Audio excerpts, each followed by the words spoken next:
Are you ready for a pixie book? Come on and listen in! With stories full of wonder, it's time now to begin.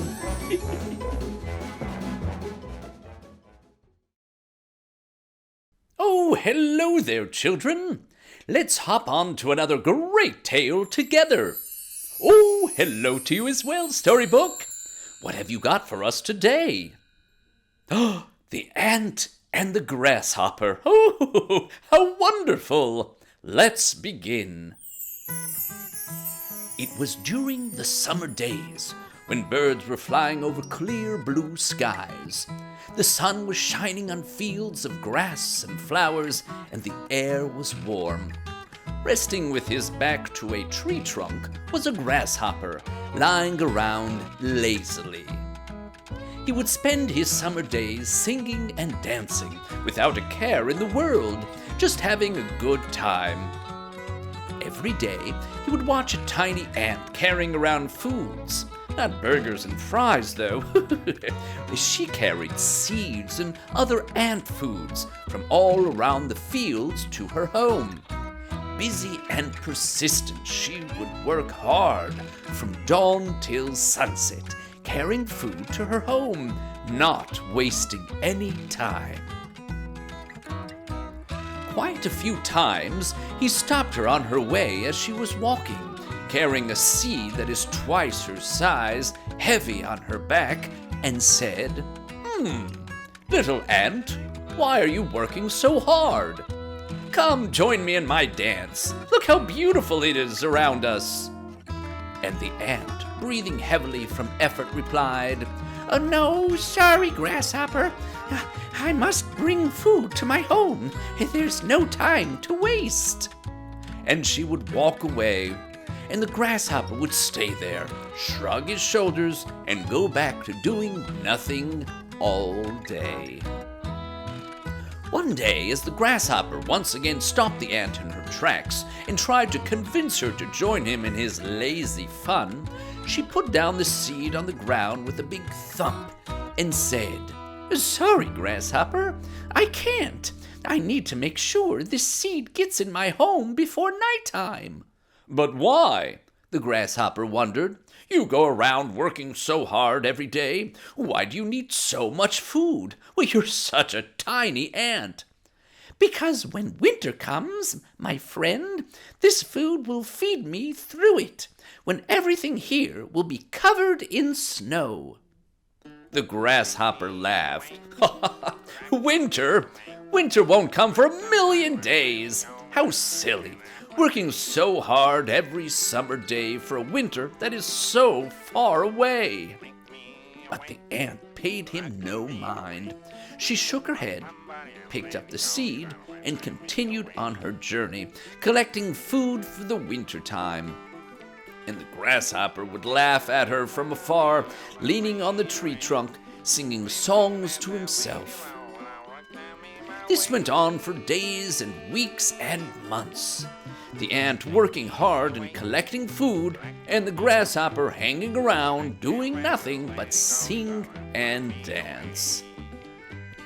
But alas, winter did come. The days were shorter. The skies turned gray with thunderclouds, the ground wet from the rain, whilst the ant was cozy and comfortable in her home, with plenty of food to last her all season. But the grasshopper had it much worse. Cold, hungry, and alone, he searched and searched for food, but couldn't find any. He became more worried every day that passed. And when snow began falling and covering the ground, he lost his place to sleep, too. He wandered around, exhausted, until he came upon the ant's home. Weary and weak, he knocked on the door. She opened it, and behind her he could see a warm fire crackling in the fireplace, sheltered from the snow and the rain. Dear Ant, he said to her, shaking in the cold air, I'm hungry and freezing. Could I make maybe to take shelter with you this winter, share your food and your fire?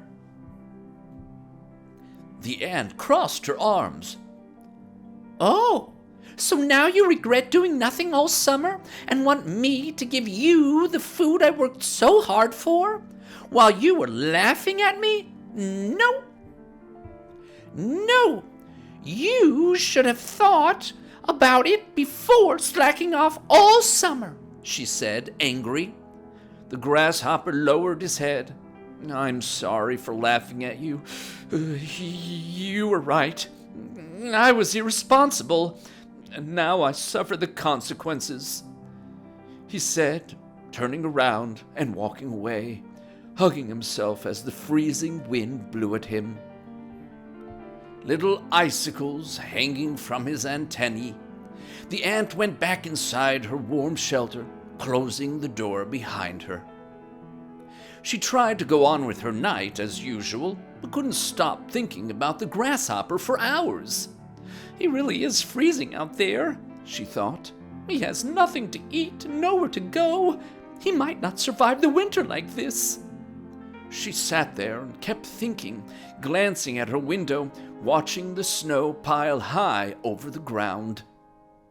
At last, her guilt grew too heavy on her. She put on her big scarf and went outside, searching for the grasshopper.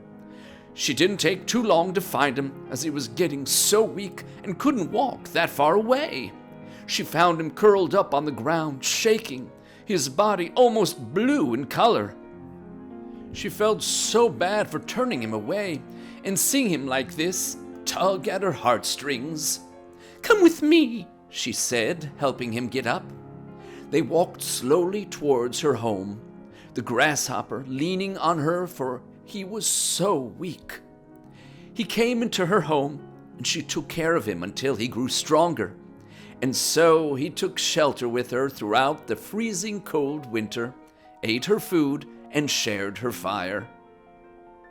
After a while, the winter was finally gone. Thank you so much for everything, my dear friend. I'm very grateful, said the grasshopper to the ant. He left her house and went back to his life, but they remained very good friends. When summer came, not only did the grasshopper work hard to prepare for the next winter, he even saved extra food and gifted it to the ant as a thank you for her kindness. The end. Well, the grasshopper sure did learn his lesson, didn't he? Say, children, what do you think we could learn from this tale? If you like our stories, click on the like button. And if you want to hear more stories, just subscribe to PixieBooks.